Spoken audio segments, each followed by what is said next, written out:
우리 한번 서로 인사했으면 좋겠습니다. 우리 자주 못 하잖아요. 그죠? 우리 옆에 분들 보시면서 메리 크리스마스 한번 할까요? 메리 크리스마스. 예.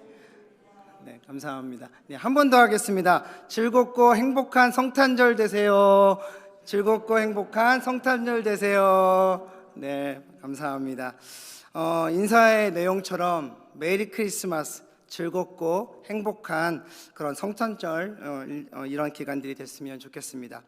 저는 오늘 여러분들과 함께 진짜 구주가 오심을 증거하는 말씀을 나누면서 우리들에게 왜 이 날들이 즐겁고 행복한 날이 되어야 하는지 그것에 대해서 함께 잠시 나누어 보고자 합니다. 오늘 먼저 본문 1절 말씀을 함께 보겠습니다. 말씀은 이렇게 되어 있습니다. 그때에 가이사 아구스도가 영을 내려 천하로 다 호적하라 하였으니 라고 기록하고 있습니다. 본문의 저자인 누가가 성경을 기록하면서 그의 성격이나 철학 아니면 원칙 그런 것들을 이 누가복음을 우리가 쭉 읽어보면서 발견할 수 있는데요. 특히 누가복음에서는 예수님의 탄생이 진짜 사실이다라는 것을 증거하기 위해서 그 근거들을 제시하고 있는 것을 찾아볼 수 있습니다. 그 가운데 바로 오늘 본문 1절에 등장하는 가이사 아구스도가 영을 내려서 천하로 호적하라라고 하는 그때라고 하는 그 누가는 그것을 기록하고 있다. 예수님이 태어났다 그 시점을 정확하게 그 근거로 제시하고 있다라는 것을 바라보게 됩니다. 다시 말하면요, 1절을 보면서 우리가 정확히 알 수 있는 사실이 무엇일까요? 그것은요, 한 문장으로 정의한다면 예수님의 탄생은 사실이다라는 것을 이야기하고 있습니다. 이어지는 말씀들에서도 보면 예수님의 탄생을 이야기하는 것에 대해서 그 증거들이나 증인들이나 목격자 등에 대한 이야기들을 쭉 적으면서 이것들이 만들어낸 이야기나 아니면 꾸며진 전설이라든지 아니면 뭐 다른 것들이 예수님에 대해서 탄생이 거짓이다라고 이야기하는 것처럼 말하는 것이 아니라 그것이 사실이라는 것을 증거하기 위해서 계속해서 반복적으로 그것들을 강조하고 있는 것을 발견하게 됩니다. 당시 유대인들에게 기다리고 소망하던 메시아가 있었습니다. 그리고 그 조상 때부터 믿음의 사람들로부터 그 전해지고 선지자들의 입을 통해서 고백되었던 약속되었던 그것이 있었습니다. 그것이 무엇일까요? 그것은 앞으로 메시아가 올 것인데 그는 다윗의 동네에 날 것이다 라는 것이었습니다. 그 약속이 있었습니다. 그리고 특별히 그 다윗의 동네가 어디라고 이야기하고 있습니까? 베들레헴이라고 이야기하고 있습니다. 이 동네에서 메시아가 태어나야 한다라고 그렇게 성경은 기록하고 있다라는 것입니다. 그런데 여러분, 약속의 동네가 어디라고 말씀드렸습니까? 베들레헴이라고 말씀드렸습니다. 그런데 오늘 본문을 이렇게 읽어가다 보면 예수님 지금 어디에 계십니까? 잘 모르시겠다고요? 본문 4절의 말씀을 보면요, 이렇게 이야기하고 있습니다. 4절 말씀 한번 읽어볼까요? 시작. 요셉도 다윗의 집 족속이므로 갈릴리 나사렛 동네에서 유대를 향하여 베들레헴이라 하는 다윗의 동네로 라고 되어 있습니다. 자, 예수님이 지금 어디로 가고 계십니까? 베들레헴이요. 어떻게 하셨어요? 예수님이란 단어가 하나도 나오지 않는데 역시 여러분 찍기의 대가이신 것 같습니다. 네, 우리가 아시는 것처럼, 여러분 잘 아시는 것처럼 요셉, 예수님의 아버지인 요셉이 저기에 나와 있기 때문에 그의 가족이 예수님이 잉태된 것을 알고 있기 때문에 베들레헴으로 향하고 있다는 것을 우리는 성경을 통해서 그렇게 알 수 있습니다. 그런데 요셉이 왜 갈릴리 나사렛을 출발해서 베들레헴으로 가는 것일까요? 요셉의 가족의 이동, 그 여행이 왜 성경은 이것이 중요하다라고 그것을 이야기하고 있는 것일까요? 사랑하는 여러분, 당시 황제가 누구라고 성경은 이야기하고 있습니까? 가이사 아구스도라고 이야기하고 있습니다. 황제는요, 당시 신의 아들입니다. 신의 아들이 명령을 해서 모든 사람들로 하여금 호적하라고 그렇게 이야기했습니다. 호적을 하기 위해서는 당시 고향으로 가야 했고요. 그것을 하기 위해서 그들이 그 걸음들을 걸어갔습니다. 그런데 다윗이 다윗의 동네로 가기 위해 요셉이 그것을 가고 있다라고 성경은 이야기하고 있다라는 사실입니다. 요셉의 고향이 어디입니까? 다윗의 동네인 베들레헴이라고 그렇게 이야기하고 있다는 사실입니다. 여러분, 이 말씀을 보면서 저희가 무엇을 생각해 볼 수 있을까요? 자, 호적하는 것, 호적은 그러면 왜 중요하냐라는 것을 또 우리는 생각해 보아야 한다는 것입니다. 황제는요, 왜 명령을 내려서 굳이 이 시기에 왜 호적을 하라고 많은 사람들로 하여금 고향을 향해 가게끔 했을까요? 제가 미국에서요, 제 아이를 낳았는데 아이를 낳고 보면서 좋은 것을 하나 경험했습니다. 제가 알고 있던 상식을 처음 이제 깨고 배웠던 것이 한 가지 있는데요. 아이가 태어나고 24시간이 채 되지도 않았는데 소셜워커가 딱 방으로 와서 아이의 출생에 대한 모든 신고의 자료들을 쫙 만들어가지고 확인해서 부모에게 물어보고 확인받고 사인 받아가지고 본인이 가지고 정부기관에 제출해서 언제 정도 있으면 너가 출생 확인서를 띨 수 있을 것이다 라고 이야기를 해주더라고요. 너무 편하잖아요. 아니 뭐 가서 저희가 출생신고 받아서 병원에서 서류 띄어서 여기 가고 저기 가고 가서 이걸 해야 되는데 그거 안 하고 그냥 병원에 있는데 24시간도 안 지났는데 아직 태어나 안 왔는데 아기 출생이 된 사실을 가지고 서류를 딱 가져와서 맞냐? 이거 맞냐? 이렇게 하는 거 되냐? 틀린 거 없냐? 사인해라. 착. 그리고 내가 가져갈게 하면 언제 받을 수 있어? 끝. 그리고 제가 진짜 일주일 뒤에 그 출생신고서를 받을 수 있었거든요. 너무 편하잖아요.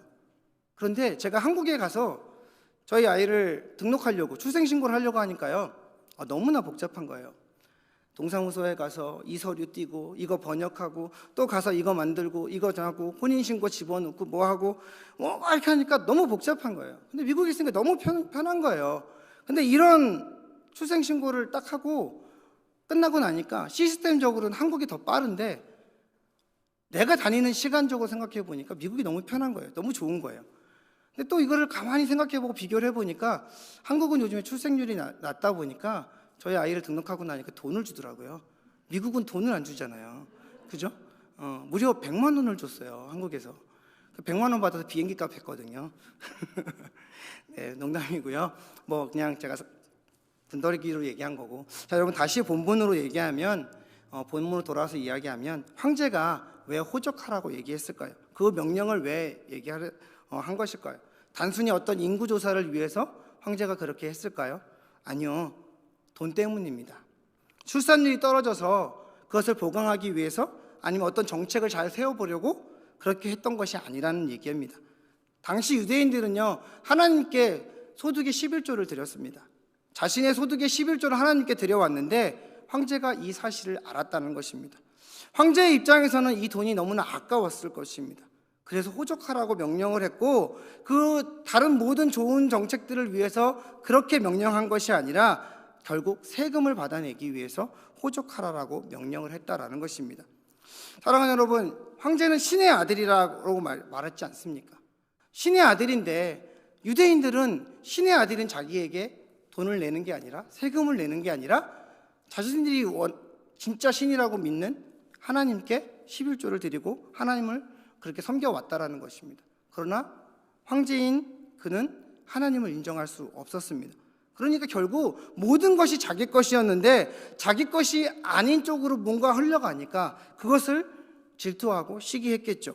그래서 진짜 하나님의 아들을 향해서 나아간 것이 아니라 자신이 하나님의 아들인 것인 것처럼 만들어가기 위해서 세상을 호령하기 위해서 그렇게 진행하고 있다라고 이야기합니다.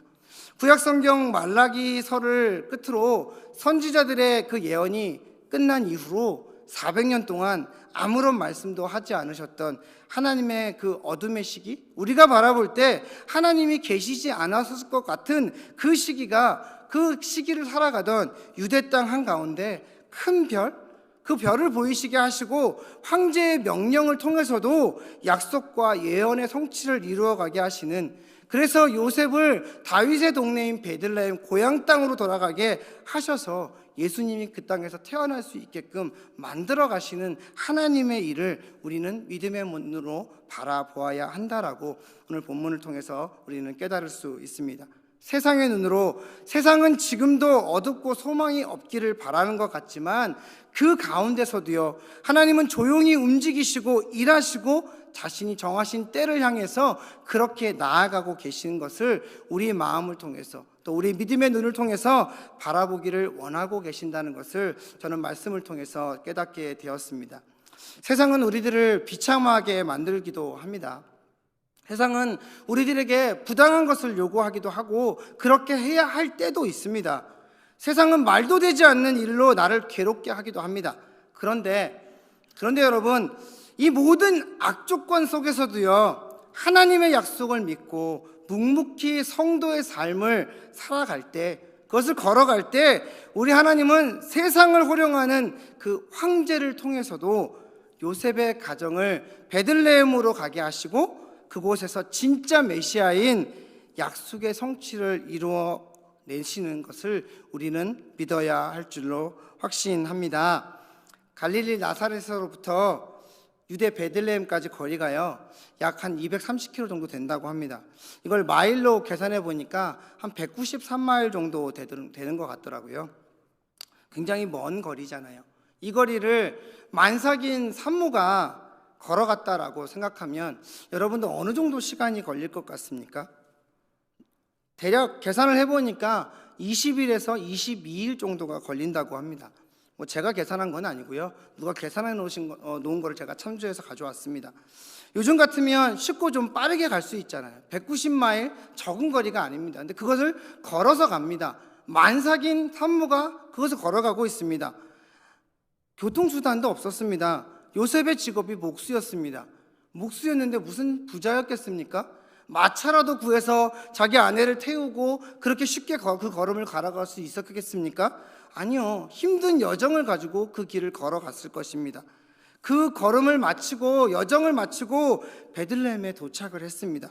그런데 진통이 시작됐고 아이를 낳아야 했고 여기 수소문에서 아이 낳을 곳을 수소문에 돌아다니는데 너무나 황당하게 아이를 낳을 장소가 없습니다. 여관이 없습니다. 산모를 위한 최소한의 배려도 없었습니다. 결국 요셉과 마리아는요, 동물들이 거하는 그곳에서 아이를 낳게 됩니다. 오늘 본문 한번 7절을 한번 읽어볼까요? 함께 읽어보겠습니다. 시작. 첫 아들을 낳아 강보에 싸서 구유에 누였으니 이는 여관에 있을 곳이 없음이로라. 아멘. 이곳에 계신 분들 중에 아이 낳아 보셨잖아요. 그때 생각나시나요? 대답 없으신 거 보니까 너무 오래전이라 기억이 안 나시죠? 네, 그냥 상상이라도 예전을 돌아가서 한번 상상해 보십시오.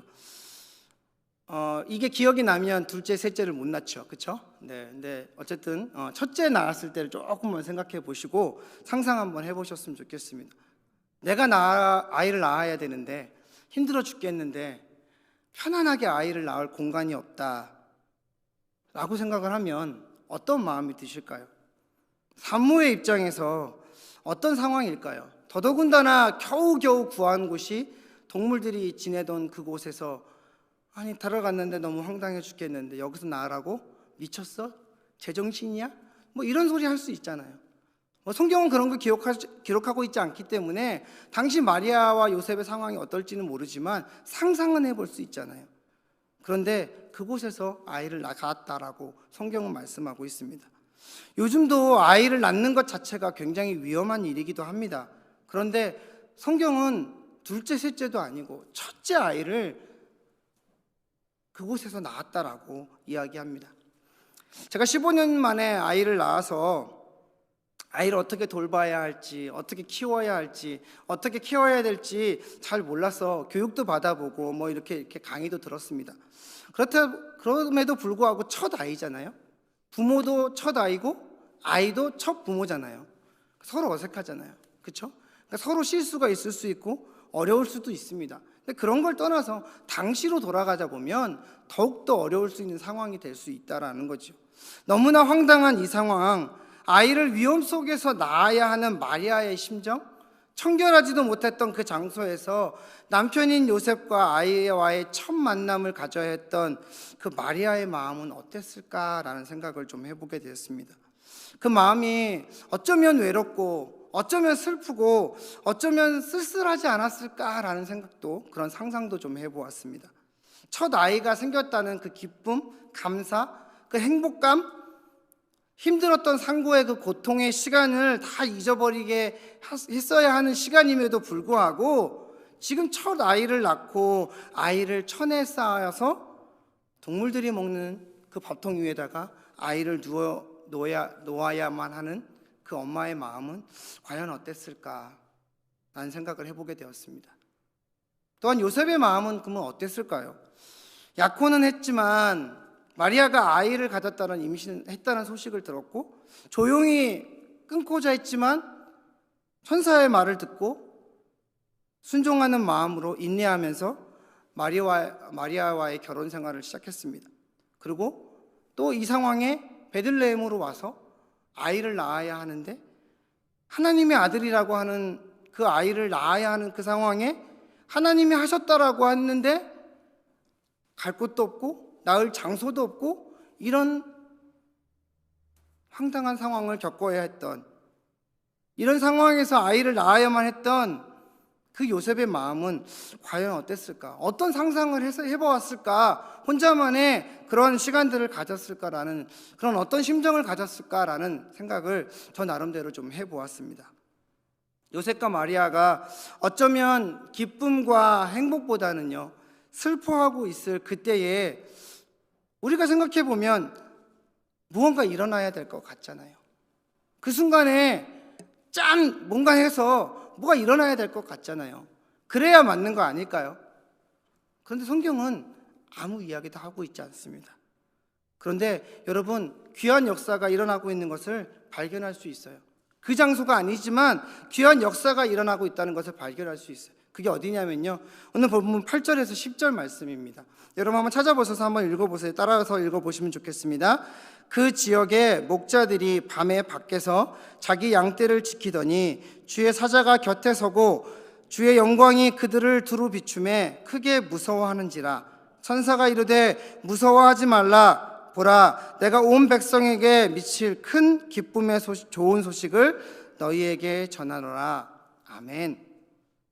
요셉과 마리아가 아이를 낳을 그 시점에 왜 천사는 그곳에 있지 않고 목자들에게 나타났을까요? 천사는 황제도 아니고요, 당시 제사장도 아니고요, 유대의 지도자들도 아니고요, 들에 있던 양떼를 지키던 목자에게 먼저 나타났습니다. 사실 예수님이 마리아에게 잉태된 그 사실도 천사가 알려주었잖아요. 성경은 그렇게 말하고 있습니다. 그렇다면 하나님의 진짜 아들인 예수님이 이 세상에 드디어 태어났다라는 그 시점에, 그 장소에 천사가 나타나서 축하해주고 박수해주고 무언가 해야 될 것 같은데, 위로해주고 수고했다, 고생했다, 뭐 이런 얘기를 해줄 것 같은데, 아니 그곳에 있지 않고 오히려 들에 있던 목자들에게 나타나서 하나님의 소식, 하나님의 아들이 나타났다는 것을 그렇게 전하고 있다는 것입니다. 우리는 이곳에서 목자를 주목해 볼 필요가 있다는 것입니다. 그래서요, 저는 말씀을 준비하면서 목자들에게 나타난 이유가 무엇일까라고 좀 고민을 좀 해봤습니다. 그래서 혼자 이것저것 자료를 좀 찾아보다가 우연치 않게 이런 글을 좀 발견했어요. 어느 목사님께서 이 목자들에 대해서 연구하면서 설명해 놓은 강의를 읽었는데, 뭐 이 이야기가 맞다 틀리다를 떠나서 그냥 그 내용에 동의가 되어서 그냥 여러분들에게 잠시 소개를 좀 해보려고 합니다. 이 목자들이요, 누구냐면 레갑 자손이라고, 레갑의 후손이라고 그분은 그렇게 소개하고 있습니다. 예수님이 태어날 그 시기에 들판에서 양을 치던 그 사람들이, 그 목자들이 왜 그곳에 있었고 그들이 누구이며 왜 그들이 양을 치며 살았을까? 라는 질문에서 시작되었던 그 연구의 결과를 말하고 있는데요, 그들이 레갑의 자손이라고 그분은 그렇게 주장하고 있어요. 그런데 성경에서 이들 레갑 자손에 대해서 증거하고 있는데, 그 중에서 예레미야 35장의 말씀을 보면 그들의 존재에 대해서 이렇게 이해할 수 있습니다. 예레미야 35장에 보시면 하나님께서요, 레갑 자손들을 예레미야에게 레갑 자손을 불러서 포도주를 마시라라고 이렇게 명령을 하십니다. 마시게 하라고 명령을 하십니다. 그래서 예레미야가 그대로 행합니다. 레갑 자손들을 불러서 포도주를 마시게 합니다. 근데 그들이 마셨을까요? 아니요, 마시지 않았습니다. 예레미야가 준 포도주를 그들은 왜 마시지 않았을까요?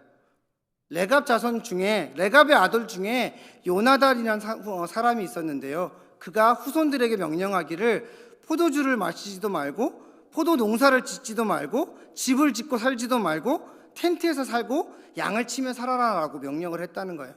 그것을 지키며 그들이 살았다라는 거예요. 여러분, 예루살렘에 가보셨습니까? 저는 안 가봤어요. 근데 자료를 찾아보니까요, 예루살렘의 특산물이 포도더라고요. 포도하고 포도주더라고요.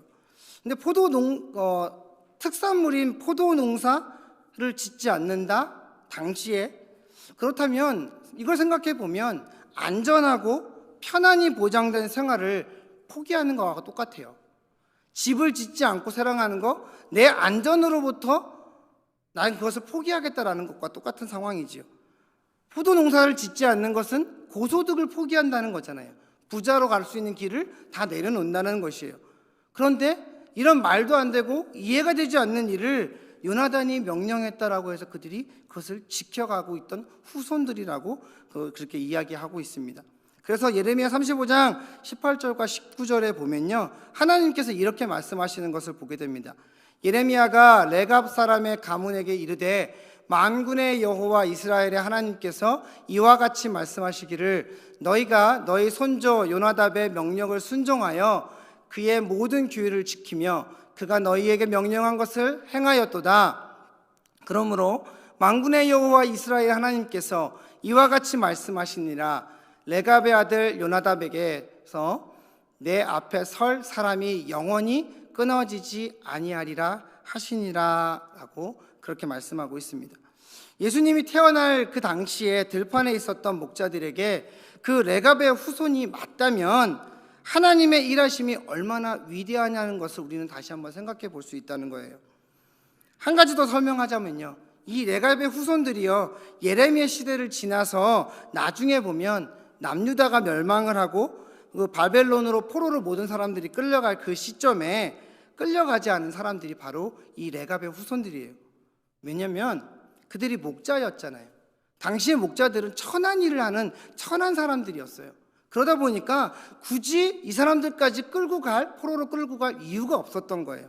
그러다 보니까 자연스럽게 이 사람들은 그곳에 남게 됐고, 모든 사람들이 떠나고 난 그 예루살렘 땅의 빈 집에 이 사람들이 들어가서 그곳에 유하게 되었다라고 이야기하는 거예요.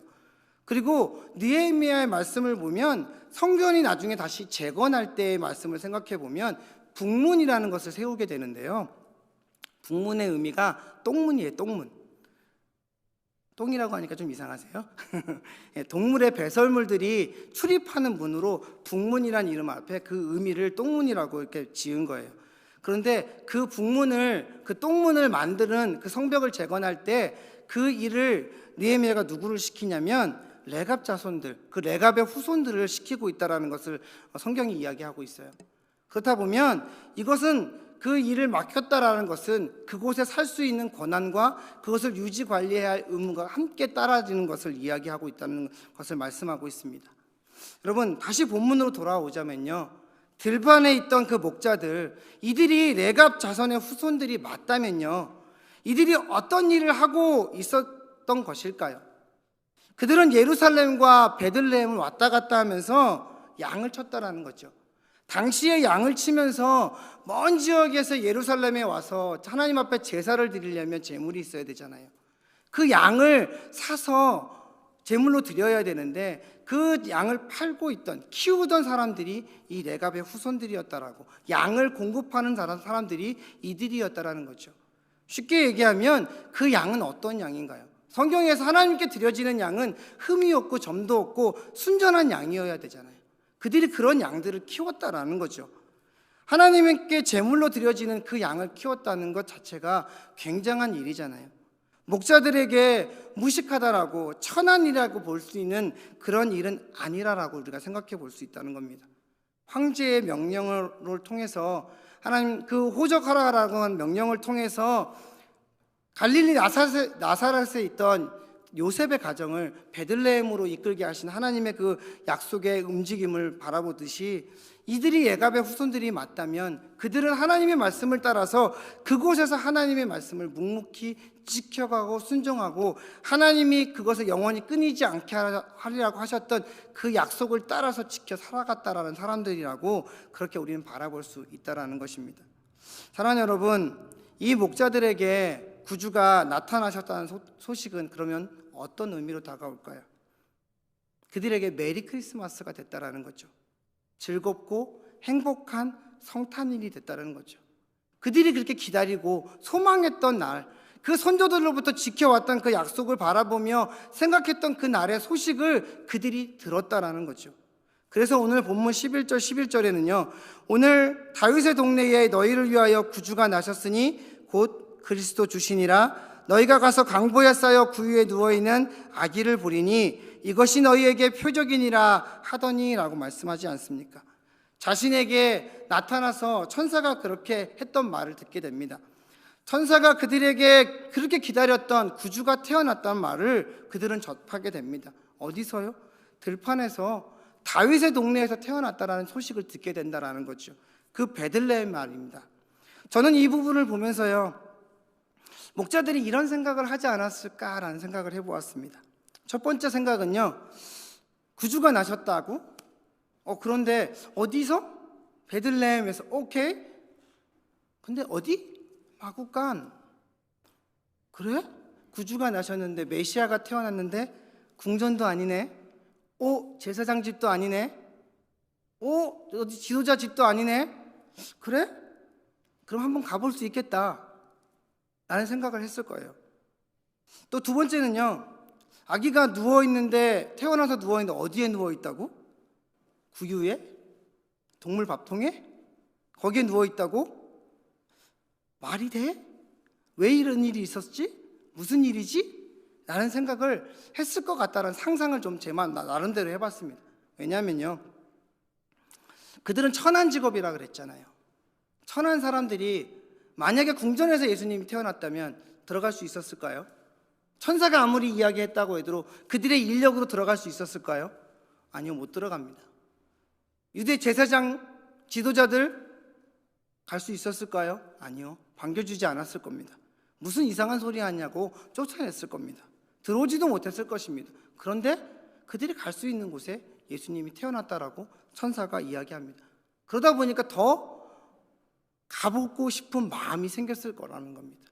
그리고 말도 안 되는 이야기를 해주잖아요. 아기가 태어났는데 동물이 거하는 곳에 태어났고 그 아기가 어디에 누워있냐? 밥통에 누워있다라고 이야기하잖아요. 여러분, 이 말을 듣고 이들은 아마 제가 볼 때는 그냥 확인해 보고 싶었을 것 같다는 생각이 들어요.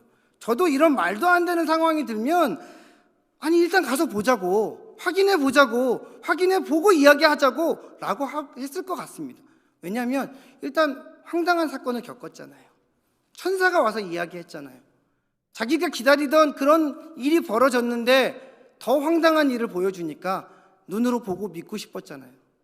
그러면서 이 황당한 사건 속에서 하나님이 일하고 계심을 통해서 천사가 그들을 향해서 그렇게 13절 14절에 이렇게 고백합니다.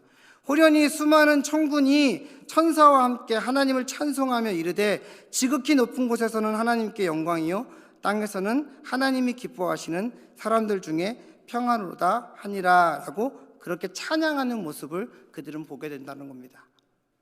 여러분, 그들이 표적을 보기 위해 떠났습니다.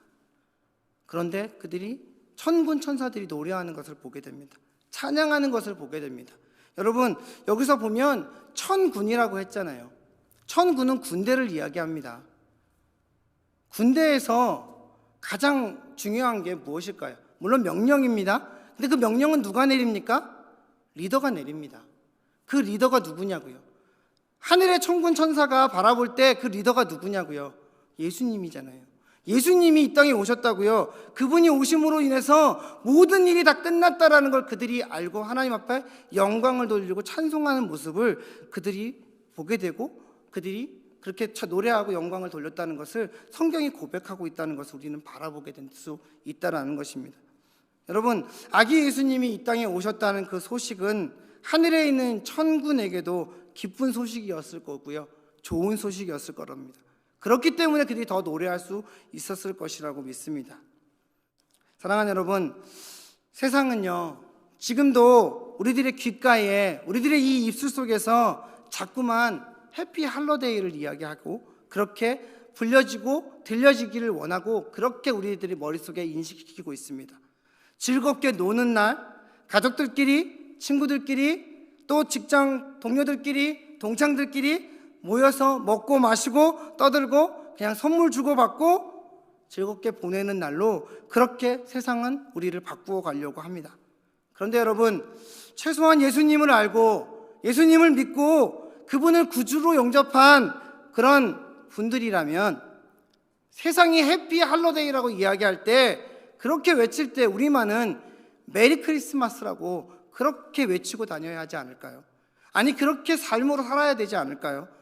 내 삶 속에서 메리 크리스마스라고 그런 즐겁고 행복한 모습이 보여져야 하지 않을까요? 여러분, 오래전에요, 한국의 강아지 이름 중에 제일 많이 불려졌던 이름이 저 어렸을 때 뭐라고 했던 거 기억 혹시 하실까요? 메리하고 해피예요. 메리 크리스마스라고 했던 그 메리가 메리거든요. 그냥 우리가 생각했던 그 메리로 메리 크리스마스가 강아지 이름처럼 그렇게 불려지기를, 그렇게 우리 입술 속에서 그냥 떠들어지기를, 그런 걸 원하세요? 저는 그렇게 되지 않기를 바랍니다. 사랑하는 여러분, 요셉과 마리아는 어려운 환경 속에서도 약속을 믿고 아기 예수님을 이 땅에서 태어날 수 있게 헌신했습니다.